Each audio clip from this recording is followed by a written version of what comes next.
Olá, tudo bem com você? Que a graça e a paz de nosso Senhor Jesus esteja sempre em sua vida.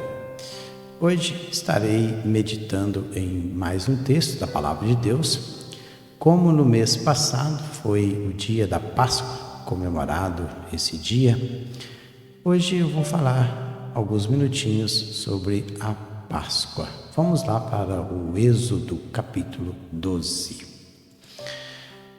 Está aí o texto na tela, Êxodo capítulo 12, a instituição da primeira Páscoa. Olha só que interessante este texto. E falou o Senhor a Moisés e a Arão na terra do Egito, dizendo: este mesmo mês vos será o princípio dos meses, ou seja, o primeiro mês. Este vos será o primeiro dos meses do ano. Falai a toda a congregação de Israel, dizendo: ao 10 deste mês, tome cada um para si o cordeiro, segundo as casas dos pais, um cordeiro para cada família. Mas se a família for pequena para um cordeiro, então tome um só com seu vizinho perto de sua casa, conforme o número das almas. Cada um conforme ao seu comer, fareis a conta, conforme ao cordeiro. Olha só os 5. O cordeiro ou cabrito será sem mácula, um macho de 1 ano, o qual tomareis das ovelhas ou cabras. E ao 10º, eu guardarei até o 14º dia desse mês. E todo ajuntamento da congregação de Israel o sacrificará à tarde. E tomarão do sangue e pô-lo-ão em ambas as ombreiras e na verga da porta, nas casas em que o comerem. E naquela noite comerão a carne assada no fogo, com pães ázimos, com ervas amargosas a comerão. Não comereis dele cru nem cozido em água, senão assado no fogo, a sua cabeça com seus pés e com sua fressura. E nada dele deixareis até amanhã, mas o que dele ficar até amanhã queimareis no fogo. Assim, pois, o comereis, os vossos lombos cingidos, os vossos sapatos nos pés e o vosso cajado na mão, e o comereis apressadamente. Esta é a Páscoa do Senhor. E eu passarei pela terra do Egito esta noite, e ferirei todo o primogênito da terra do Egito, desde os homens até aos animais, e em todos os deuses do Egito farei juízos. Eu sou o Senhor. E aquele sangue vos será por sinal nas casas em que estiverdes. Vendo eu o sangue, passarei por cima de vós, e não haverá entre vós praga de mortandade, quando eu ferir a terra do Egito. Este dia vos será por memória, e celebrá-los-ei por festa do Senhor.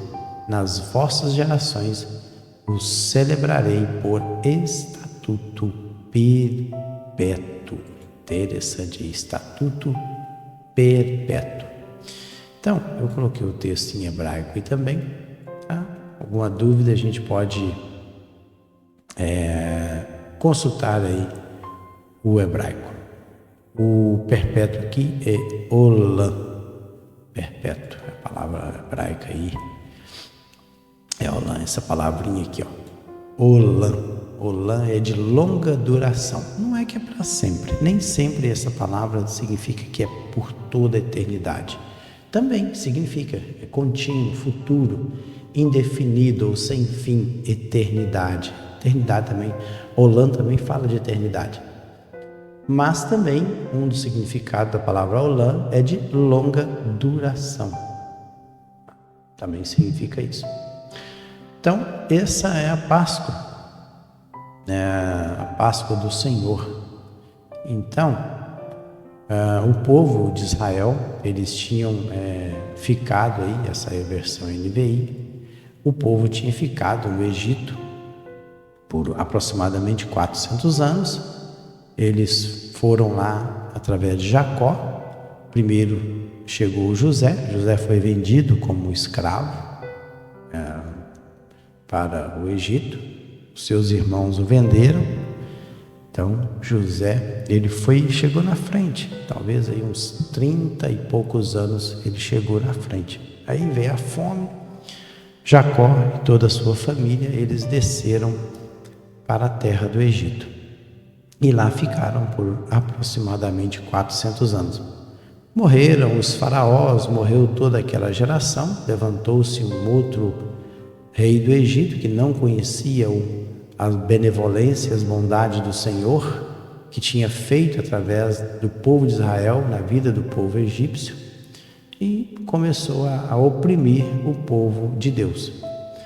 E o povo de Deus clamou ao Senhor, e Deus ouviu o clamor. Até porque também Deus já tinha falado com Abraão: olha, Abraão, a sua terra, a sua descendência, melhor dizendo, será peregrina em uma terra por 400 anos. Mas depois eu vou tirar eles de lá. E foi isso que Deus fez. Deus levantou um libertador, quem? Moisés.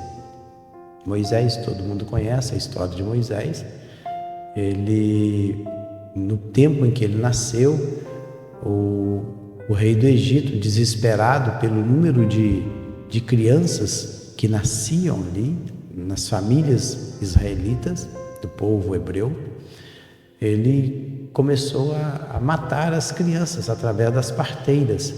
Então, quando a criança nascia, se fosse um menino, ele era morto.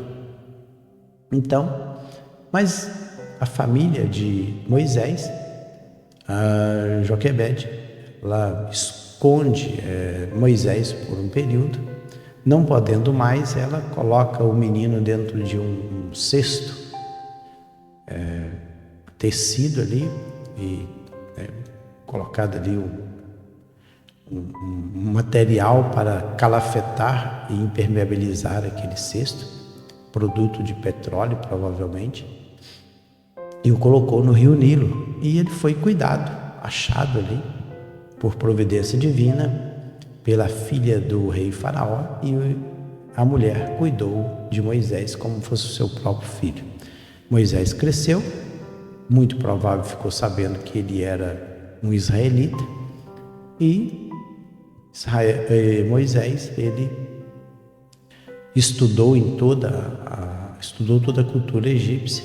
Sendo homem já grande, ele mata um egípcio, foge para o deserto, fica um tempo no deserto, e lá, com aproximadamente 80 anos, Deus o chama para ser o libertador do povo de Deus. E aí, quando eles estão ali para sair do Egito, na última noite, ou seja, é a noite decisiva que eles deveriam sair da terra do Egito.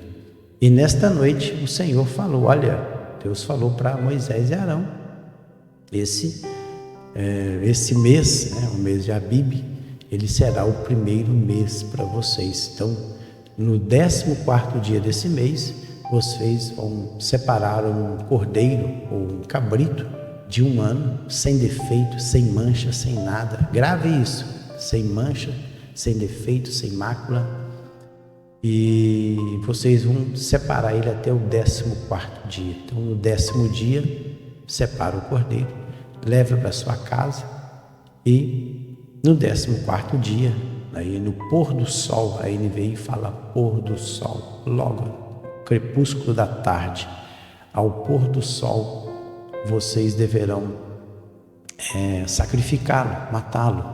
E o sangue, eles vão colher o sangue, e o sangue ele era passado nas laterais das portas e nas vigas superiores das portas. Então veja aí que era um ritual que deveria ser feito. E o detalhe é que aquele sangue que era passado tanto na viga superior como nas laterais da porta serviria como um sinal. Aquele sangue vermelho ali serviria como um sinal, porque naquela noite Deus enviaria o anjo destruidor, e o anjo ele mataria todos os primogênitos da casa. E foi isso que aconteceu. E diz o seguinte ainda, que eles deveriam comer de pé, já todos preparados, cajado na mão, sandália nos pés, e comer apressadamente, porque naquela noite eles deveriam sair do Egito. Então essa é a história aí da instituição da primeira Páscoa. Interessante é que essa Páscoa, ela foi celebrada até o período dos juízes, e lá em 1 Reis, no capítulo 30 e também no capítulo 35, diz que o profeta, ou melhor, o rei Ezequias, ele começou a comemorar, porque desde o período de Samuel, está no período ainda ali posterior aos juízes, não se comemorava mais a festa da Páscoa. Então, ou seja, eles comemoravam, mas não comemoravam como deveriam. Não tem relato da comemoração da Páscoa nesse período aí dos juízes e também da monarquia de Israel até o rei Ezequias.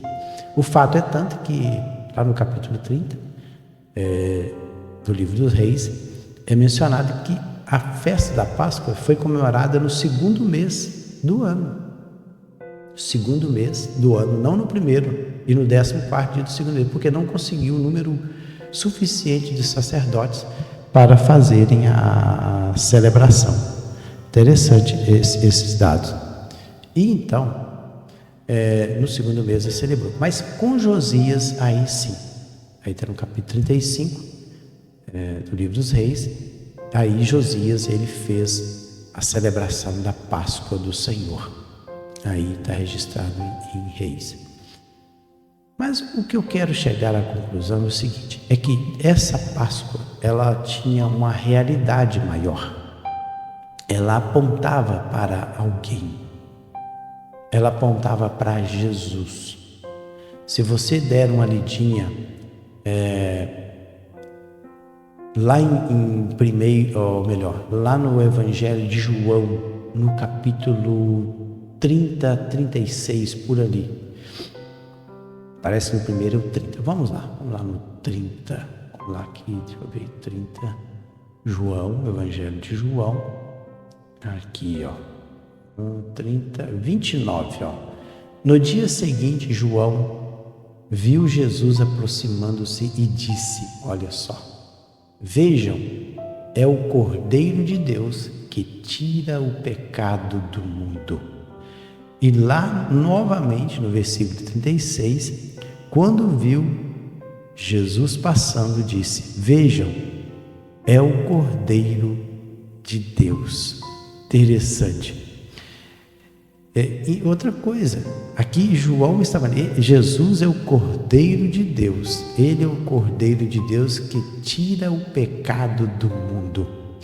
Lá no Egito, na instituição da Páscoa, quando o cordeiro foi morto, o que aconteceu naquela noite? Os filhos de Israel foram livres da morte.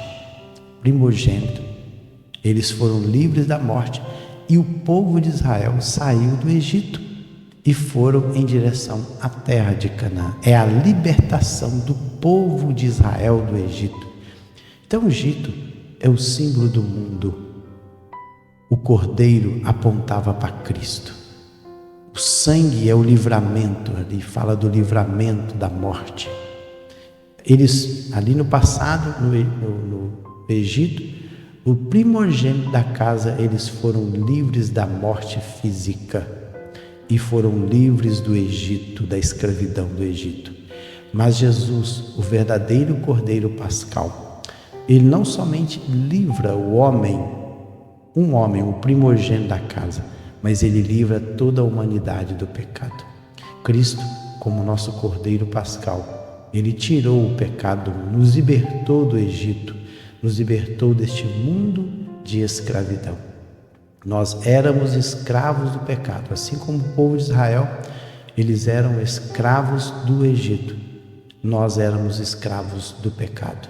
E Jesus nos libertou do pecado. Ele que nos escravizava, nos conduzia a fazer coisas que não eram do agrado do Senhor. E Jesus, como disse João, o Batista, eis aí o Cordeiro de Deus que tira o pecado do mundo. Interessante.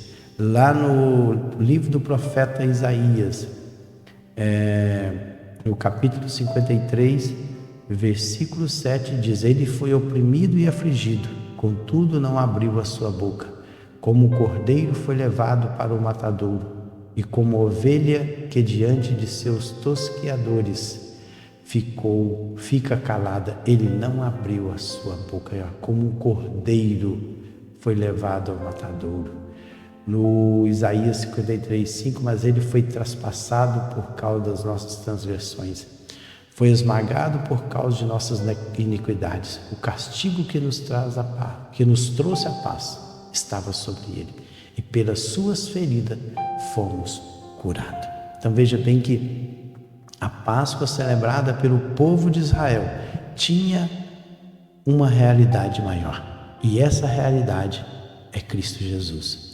Lá na carta de Paulo aos Coríntios, já estou encerrando já, a carta de Paulo aos Coríntios, no capítulo 5, versículo 7, olha só: livrem-se do fermento velho. Fermento é símbolo do pecado, para que sejam massa nova e sem fermento, sem pecado, como realmente são. Pois Cristo, o nosso Cordeiro Pascal, foi sacrificado. Interessante aí. E para encerrar, o último versículo que eu quero ler está lá no Apocalipse, livro do Apocalipse, no capítulo 5 também, só que no versículo, vamos ler desde o versículo 11. Então olhei e ouvi a voz de muitos anjos, milhares de milhares e milhões de milhões. Eles rodeavam o trono, bem como os seres viventes e os anciãos. Olha só, o que essa... Atente para os números. Então olhei e ouvi a voz de muitos anjos. E aqui o texto diz que é milhares de milhares e milhões de milhões. É muita coisa. E esses seres viventes, esses anjos, milhões de milhões, ou seja, é algo incalculável. Todos os seres angelicais que habitam o céu, eles estavam cantando em alta voz. Eles não estavam cantando baixinho, e cantavam em alta voz. Olha só, o que eles estavam cantando? Digno é o Cordeiro. Digno é o Cordeiro que foi morto. E aí ele coloca 7 substantivos para o Messias, de receber poder, riqueza, sabedoria, força, honra, glória e louvor. 7 substantivos direcionados à pessoa de Cristo Jesus. Digno é o Cordeiro, digno é o Cordeiro. A dignidade é dele, que foi morto. Não está morto, ele está vivo, ressuscitado, de receber poder e riqueza. Depois ouvi todas as criaturas existentes no céu, na terra, debaixo da terra e no mar, e tudo que neles há, que diziam: aquele que está sentado no trono e ao Cordeiro. Quem está sentado no trono? Deus. E ao Cordeiro sejam o louvor, a honra, a glória e o poder para todo sempre. 4, também aí substantivos, direcionado à pessoa de Deus e à pessoa do Cordeiro novamente.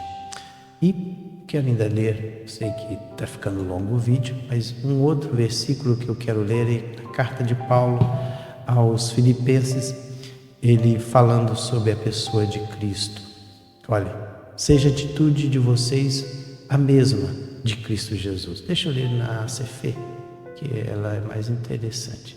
De sorte que haja em vós o mesmo sentimento que houve em Cristo Jesus, que sendo em forma de Deus, não teve por usurpação ser igual a Deus, mas esvaziou a si mesmo, tomando a forma de servo, fazendo semelhante aos homens. E achando na forma de homem, humilhou-se a si mesmo, sendo obediente até a morte e morte de cruz. Por isso também Deus o exaltou soberanamente e lhe deu um nome que é sobre todo nome, para que o nome de Jesus se dobre todo o joelho dos que estão nos céus e debaixo da terra, e toda língua confesse que Jesus Cristo é o Senhor, para a glória de Deus Pai. Pois tanto. Esse é o nosso Jesus. É o Jesus que é o Cordeiro que foi morto. O seu sangue foi derramado para que nós pudéssemos ter vida. Só Jesus que pode nos salvar. É só Jesus que pode nos libertar dos nossos pecados. Eu sei que estou um pouco atrasado com relação à Páscoa, mas essa é a mensagem da verdadeira Páscoa. O Cristo morto e ressuscitado que tira o pecado do mundo. Fiquem todos na paz do Senhor Jesus.